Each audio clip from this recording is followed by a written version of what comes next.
JEE mains 2023 के second attempt के लिए अब केवल 20 दिन का टाइम रह गया है और यहाँ पे इस टाइम को आपको काफी स्मार्टली यूटिलाइज करना पड़ेगा, तभी जाके आपके एक बढ़िया परसेंटाइल आ सकते हैं। क्योंकि ये चीज आप जानते हैं, फर्स्ट अटेम्प्ट में जितने भी आपके मार्क्स आ रहे थे उससे कम से कम 20 से 30 नंबर आपको ज्यादा लाने पड़ेंगे सेकेंड अटेम्प्ट के अंदर, तभी आपके उतने परसेंटाइल बनेंगे। तो यहाँ पे कंपटीशन आपको बढ़ते हुए देखेगी। इसलिए ये वीडियो बहुत ज्यादा इंपॉर्टेंट हो जाता है कि नेक्स्ट 20 डेज के लिए आप किस तरीके से प्लान करें। तो यहाँ पे हम जो है आपके जनवरी अटेम्प्ट को प्रॉपर तरीके से यहाँ पे एनालिसिस आपके लिए रखेंगे, जिससे कि आपको पता चलेगा कि किन चैप्टर्स पे आपको ज्यादा अच्छे से फोकस करना चाहिए। और यहाँ पे हम बताएंगे आपको स्लॉट टेक्निक, जो कि आपके 20 डेज के लिए बहुत ही एफिशिएंटली आपके लिए वर्क करेगी। तो अब जिनका भी स्कोर यहाँ पे 100 के आसपास जो है स्टक हो चुका है मॉक टेस्ट में और उनको नहीं समझ में आ रहा है, तो यहाँ पे नेक्स्ट 20 डेज में आप ये जंप जरूर से दिखा सकते हैं, क्योंकि आपको समझ में आएगा कि आपको किन चीजों पे ज्यादा यहाँ पे फोकस करना रहेगा। अच्छा, एक चीज अगर हम देखें कि 180 मार्क्स लाने के लिए आपका मार्क्स डिस्ट्रीब्यूशन क्या होना चाहिए तीनों सब्जेक्ट के लिए, तो ज्यादातर स्टूडेंट सोच रहे होंगे कि तीनों सब्जेक्ट में 60 60 60 ले आए, लेकिन क्या मैथ्स में 60 लाना इतना इजी है? नहीं, ये चीज तो मेरे हिसाब से आपको जनवरी अटेम्प्ट में भी पता चल गई होगी कि मैथ्स जो है थोड़ा लेंथी साइड पे आता है, तो यहाँ पे आपको जो है उसमें इतना ज्यादा बड़ा टारगेट रखने की जरूरत नहीं है। तो यहाँ पे आपको ट्राई करना है कि फिजिक्स में कम से कम आप जो है 80 या 75 के आसपास का स्कोर लाए, और ये चीज आपको दिख भी रही होगी कि फिजिक्स का सेक्शन जो है इजियर साइड पे आ रहा है, तो ये चीज अचीवेबल है। केमिस्ट्री में जो है आप 60 के आसपास स्कोर करते हैं तो वो एक काफी ज्यादा डिसेंट रहेगा, एंड मैथ्स में जो है 40 मार्क्स पे आपके काफी बढ़िया परसेंटाइल बन जाते हैं। तो इन तीनों की मदद से जो है आप 180 के आसपास तक का स्कोर ला सकते हो। अब हमें एक जो दिमाग में स्कोर एक सेट हो गया है कि हाँ इतने का हमें टारगेट रखते हुए चलना है सब्जेक्ट वाइज। अब इन पे वर्क किस तरीके से करें, तो थोड़ा सा फिजिक्स के अपन जनवरी का जो है थोड़ा सा एनालिसिस देखते हैं। ज्यादातर क्वेश्चन जो है आपको फॉर्मूला बेस्ड भी जो है शिफ्ट्स में देखने को मिले थे, तो इसलिए इंपॉर्टेंट हो जाता है कि जितने भी इंपॉर्टेंट फॉर्मूलास है आपके सारे चैप्टर्स के, उनको आप एक पेपर पे नोट डाउन कर लो और हर दिन थोड़ा सा टाइम जो है उस पर डेडिकेट करके उनको जो है आप रिवाइज करो। तो ये चीज बहुत ही ज्यादा जरूरी हो जाती है, क्योंकि कुछ स्टूडेंट्स एग्जाम के टाइम पे फॉर्मूला ही भूल जाते या फिर उन्हें पता ही नहीं रहता कि इसके अंदर ये फॉर्मूला जो है अप्लाई होगा। इसलिए ये जो एक्टिविटी है ये आप सभी के लिए नेक्स्ट 20 डेज के लिए बहुत ज्यादा इंपॉर्टेंट है। तो नेक्स्ट चीज ये है कि कुछ क्वेश्चंस जो है ये भी देखने को मिले थे कि आपके जो पुराने पीवाईक्यूज आए ना उनसे सिमिलर जो है पूछे गए थे। लेकिन मैं अगर आपको ये बोलूं कि पिछले 8-10 साल के पेपर लगा लो, तो वो चीज इसमें पॉसिबल नहीं है कि आप सारे चैप्टर्स के लिए कर पाओ। लेकिन अगर मैं बोलूं कि आप 2 साल के पिछले देख लो, तो ये चीज जो है थोड़ी बहुत आपके लिए पॉसिबल है। उसमें भी आपको कुछ क्वेश्चंस को स्किप करते हुए जाना पड़ेगा जो कि सिमिलर काइंड के और आपको लग रहा है कि आते। तो कुछ क्वेश्चंस अगर आप अटेम्प्ट करते जाओगे, इससे आपको समझ में आएगा कि आखिर वेराइटी किस टाइप से जो है पिछले 2 सालों में पूछी गई है। ये चीज हो गई। अब इंपॉर्टेंट ये है कि हम हाई वेटेड चैप्टर्स पे इस टाइम पे ज्यादा नजर रखें। तो यहां पे जो है 4 स्लॉट्स में मैंने आपके चैप्टर्स को बांटा है, H1, H2, H3 and H4। मतलब H जो है वो आपका हायर वेटेज पे स्टैंड कर रहा है, ठीक है ना, उसका मतलब ये हो गया। अब इनका क्या सिंबल का क्या मतलब है वो चीज अपन थोड़ा सा आगे की साइड में देखेंगे वीडियो में। तो अभी के लिए ये देखो कि इनका कितना ज्यादा वेटेज रहा था इन चैप्टर्स का। मॉडर्न फिजिक्स का 10%, हीट एंड थर्मोडायनेमिक्स का 9%, करंट इलेक्ट्रिसिटी एक सिंगल चैप्टर जो है उसका 7%, इलेक्ट्रोस्टैटिक्स में अगर कैपेसिटर्स पोर्शन को थोड़ा सा ऐड करते हैं तो 7%, मैग्नेटिक इफेक्ट ऑफ करंट का 6% एंड ऑप्टिक्स का 7%। एंड यहाँ पे जितने आपके चैप्टर्स है हीट एंड थर्मो को छोड़ के वो सारे क्लास 12 के हैं। तो ये चीज आप समझो, क्लास 12 के जो चैप्टर्स है वो आपके लिए इजी भी है समझने के लिए और वेटेज भी आपके ज्यादा दे देंगे। तो इन पे जो है एक्स्ट्रा फोकस रखना है। और H4 में आपका आता है काइनेमेटिक्स, जिसमें 1D प्लस 2D मिला लो, और AC और EMI। तो इनका अगर आप वेटेज देख रहे हो कितना है यहाँ पे 58 to 60%, मतलब जो टोटल नंबर ऑफ क्वेश्चन पूछे गए थे जनवरी अटेम्प्ट में ये उनका परसेंटेज है लगभग। तो इससे हमें क्लियरली समझ में आता है कि ये चैप्टर्स बहुत ही ज्यादा हाई वेटेज है, एंड सेकंड अटेम्प्ट में भी इनसे काफी ज्यादा क्वेश्चन पूछे जाएंगे। तो ये हमारे प्रायोरिटी 1 पे रहना चाहिए। अगली अगर हम प्रायोरिटी पे बात करें, तो ऐसे कुछ चैप्टर्स जो कि इजी टू स्कोर है, ठीक है, उनका वेटेज जो प्रायोरिटी 1 चैप्टर्स उनसे थोड़ा कम है लेकिन काफी इजी है स्कोरिंग के लिए, जैसे कि ग्रेविटेशन हो गया। तो यहाँ पे 5% का वेटेज आपके लिए कैरी करता है। ईएम वेव्स एक क्वेश्चन लगभग हर शिफ्ट में फिक्स रहता है और फॉर्मूला बेस्ड आ जाता है, तो यहाँ पे जो है आपको 3% का वेटेज देखने को मिलता है। सेमीकंडक्टर कम्युनिकेशन सिस्टम एनसीईआरटी अगर ढंग से कर लेते हो तो ये चैप्टर्स आपके बहुत अच्छे से तैयार हो जाते हैं। And units and dimension, centre of mass, momentum and collision, mechanical properties of solids, तो ये आपका E3 में आ जाता है। तो इस तरीके से जो है आपको यहाँ पे प्रायोरिटी रखते हुए चलना है। अब यहाँ पे जो है हमने फिजिक्स के देख लिया कि कौन से इजी टू स्कोर है और कौन से आपके हायर वेटेज, और दोनों का अगर आप जो है परसेंटेज ऐड करो तो ये लगभग आपके 80% के आसपास हो जाता है। और इसमें हमने मैकेनिक्स को भी कंसिडर नहीं किया है, ये चीज आप समझ रहे हो। तो ज्यादातर क्वेश्चन इस रेंज में ही देखने को मिल रहे हैं। मैकेनिक्स का जो आपका वेटेज रहता है ना, उसमें दिक्कत तो ये भी होती है कि आपके क्वेश्चंस में ज्यादातर कॉन्सेप्ट्स मिक्स्ड रहते हैं, बट ये क्वेश्चन, ये जो चैप्टर्स है आपके थोड़े से यहाँ पे इंडिपेंडेंट रहते हैं, तो इन पे आपको एक्स्ट्रा फोकस यहाँ पे रखना पड़ेगा। केमिस्ट्री की अगर बात करें तो जनवरी का एनालिसिस ये कहता है कि एनसीईआरटी बेस्ड क्वेश्चन ज्यादातर देखने को मिले थे, स्पेशली इनऑर्गेनिक में 80 to 90% questions directly from NCERT थे। और अगर हम चैप्टर की बात करें तो स्पेशली फ्रॉम ब्लॉक केमिस्ट्री, और ऑर्गेनिक में अगर हम बात करें तो जो आपके आखिरी के चैप्टर्स हो जाते हैं जैसे कि बायोमोलिक्यूल्स, पॉलीमर्स हो गया आपका, chemistry in everyday life, environmental chemistry, यहां से जो है भर भर के क्वेश्चन एनसीईआरटी से ही पूछे गए थे। तो ये चैप्टर्स आपको एनसीईआरटी से ही बहुत अच्छे से पढ़ के जाना है। फिजिकल की अगर बात करें तो फिजिकल में भी आपके जो फॉर्मूलास है वो क्लियरली एनसीईआरटी में दिए, बस थोड़ा सा स्टूडेंट को आइडिया होना चाहिए कि न्यूमेरिकल्स आपके किस टाइप के पूछे जा सकते हैं, तो उसके लिए पीवाईक्यूज बहुत ज्यादा यूजफुल है। ये चीज जो है एनालिसिस कहती है। ठीक है, अब अगर हम थोड़ा सा यहाँ पे आगे देखें तो आपका जो है डायरेक्ट क्वेश्चंस भी कुछ पोर्शन से पूछे गए थे, तो उसके लिए जरूरी हो जाता है ये चीज आपको करना कि फिजिकल केमिस्ट्री के सारे जितने इंपॉर्टेंट फॉर्मूलेस है वो आप एक पेपर पे लिखो और उन पे भी जो है लगातार नजर मारते रहो। इनऑर्गेनिक केमिस्ट्री की जितनी इंपॉर्टेंट रिएक्शंस आपके एनसीईआरटी में दिए उनको, एंड जो स्ट्रक्चर्स है स्पेशली ब्लॉक केमिस्ट्री के, उन पे ये चीज देखी गई है कि आपके स्ट्रक्चर रिलेटेड क्वेश्चंस पूछे जाते हैं। तो जितने स्ट्रक्चर्स एनसीईआरटी में दिए हैं उनको भी जो है आप एक बार खुद से ड्रॉ कर लो, आपको जो है वो धीमे धीमे करके याद हो जाएंगे एग्जाम तक। फिर आपके जो एक्सेप्शंस दिए स्पेशली उससे रिलेटेड क्वेश्चन आते हैं, कलर ऑफ कंपाउंड्स, तो ये जो है आप कम से कम करते हुए जाना है।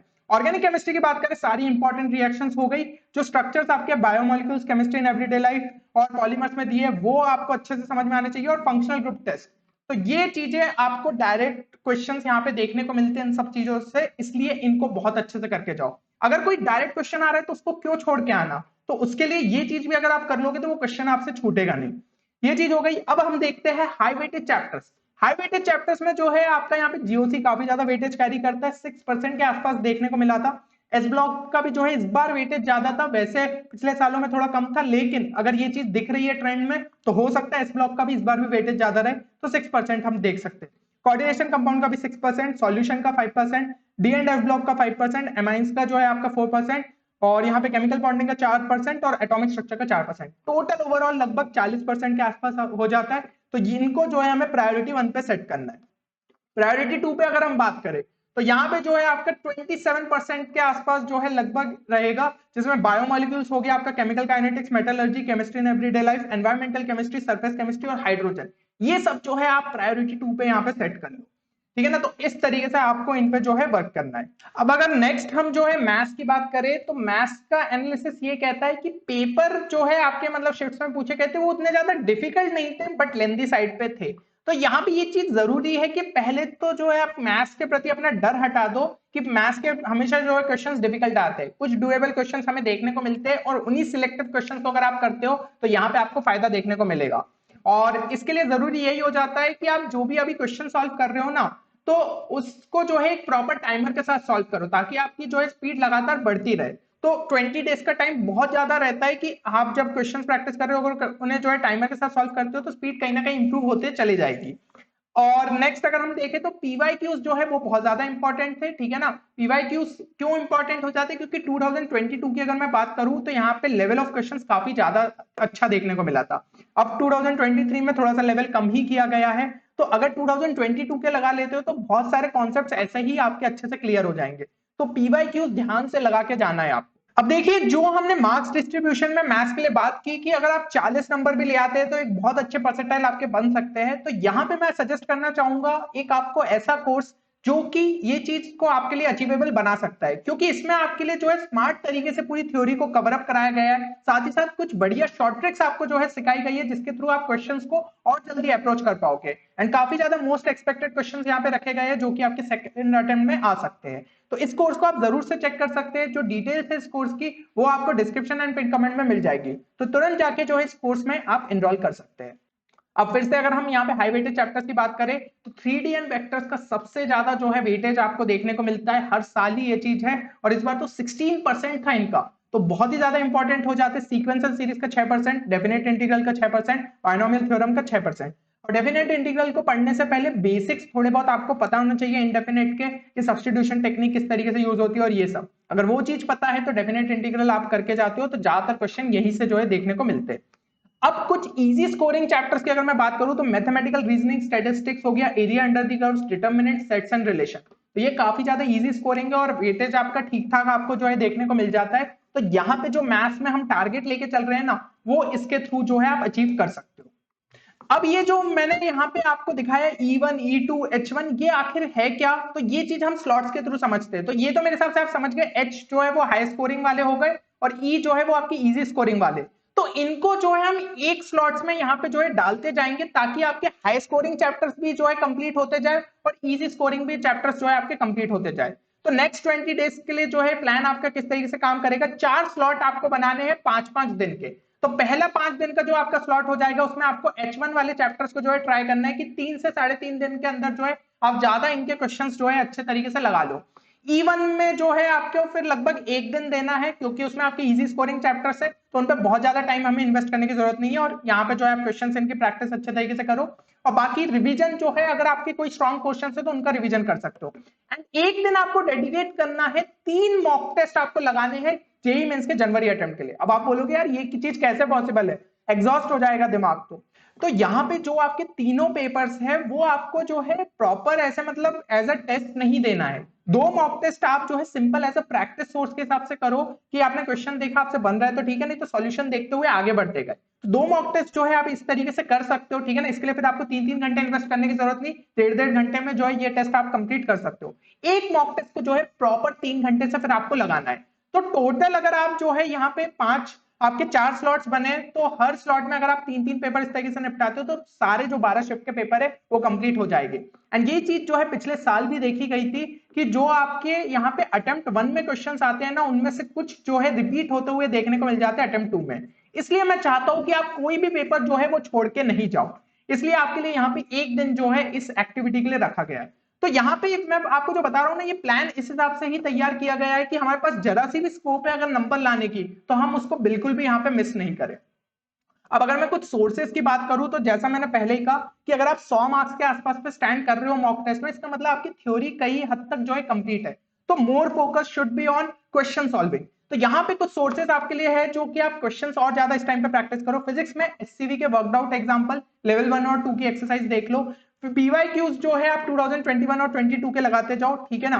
तो यहाँ पे मैं वही कहूंगा लेवल 1 एंड लेवल 2 से जो कुछ अगर इंपॉर्टेंट क्वेश्चंस दिख रहे हैं उनको करते जाओ। सारे क्वेश्चन अभी लगाने का अपने पास उतना टाइम नहीं है। केमिस्ट्री में एनसीईआरटी के एग्जाम्पलर क्वेश्चन सारे लगा लो एंड पीवाईक्यूज 2021 एंड 22 के हमें ट्राई करना है। मैथ्स के जो है पीवाईक्यूज 2021 एंड 22 के यहाँ पे पूरे लगाते हुए जाना है।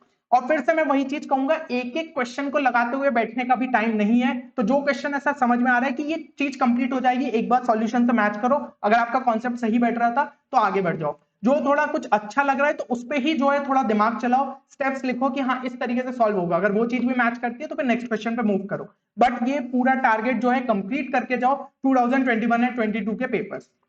और अगर कोई ऐसा जो है पीवाईक्यूज के टाइम पे स्ट्राइक करता है कि ये टॉपिक तो यार समझ में ही नहीं आ रहा है या फिर आप भूल चुके हो, तो इस टाइप के जो वीक पोर्शन है उनके लिए वन शॉट को आप रेफर कर सकते हो। सिंपली उसके टॉपिक को जो है सर्च करो यूट्यूब पे, आपको कोई ना कोई बढ़िया वीडियो वहां पे देखने को मिल जाएगा। तो इन चीजों को जो है आपको अच्छे तरीके से यहाँ पे कंप्लीट करना है। और देखिए यहाँ पे जो आपको टॉपिक्स मेंशन किए उसके आपको स्क्रीनशॉट लेने की जरूरत नहीं है। पूरा जो पीडीएफ है इस सेशन का वो हमारे टेलीग्राम चैनल पे आपको मिल जाएगा, तो आप उसको कभी भी रेफर कर सकते हो ये देखने के लिए कि कौन से हाई वेटेड चैप्टर है, कौन से इजी स्कोरिंग है। और इस हिसाब से ही जो है आपको यहाँ पे प्लान फॉलो करना है। तो याद रखिएगा यहाँ पे जो स्लॉट टेक्निक है ये आपको बहुत ज्यादा हेल्प करेगी यहाँ पे पूरा फास्ट रिवीजन करने के लिए, और एक अच्छा स्कोर आपको जो है सेकंड अटेम्प्ट में दिलवा सकती है। अब एक बार कमेंट सेक्शन में ये चीज जरूर मेंशन करिएगा कि फिजिक्स, केमिस्ट्री और मैथ्स में आप कितना कितना टारगेट लेते हुए चल रहे हो। तो एक टारगेट स्कोर तो 180 के लिए मैंने आपको दे दिया, लेकिन हो सकता है किसी स्टूडेंट का कोई एक सब्जेक्ट ज्यादा स्ट्रांग हो और थोड़ा सा वीक कोई दूसरा सब्जेक्ट हो, तो उस हिसाब से यहाँ पे टारगेट आप मेंशन कर सकते हो। और इसी जो टारगेट स्कोर का इसका एक स्क्रीनशॉट लेके रखो और अपने मोबाइल का वॉलपेपर बना लो ताकि हर टाइम उस पर नजर पड़े। या फिर नहीं वॉलपेपर बना रहे हो तो एक पेपर पे उस स्कोर को लिखो और दीवार पर चिपका दो ताकि पूरे टाइम आपकी नजर उस पर पड़ते रहे। तो किसी भी हाल में जो है आपको इस टारगेट को पूरा ट्राई करना है अचीव करने का, और ये चीज जो है पॉसिबल भी है। चलिए, तो उम्मीद करता हूं कि वीडियो आप सभी के लिए बेनिफिशियल रहेगा। बहुत ही बढ़िया कंटेंट लगातार चैनल पे आता रहेगा, तो चैनल को सब्सक्राइब करना ना भूले। मिलते हैं अगले वीडियो में, तब तक के लिए take care and good bye.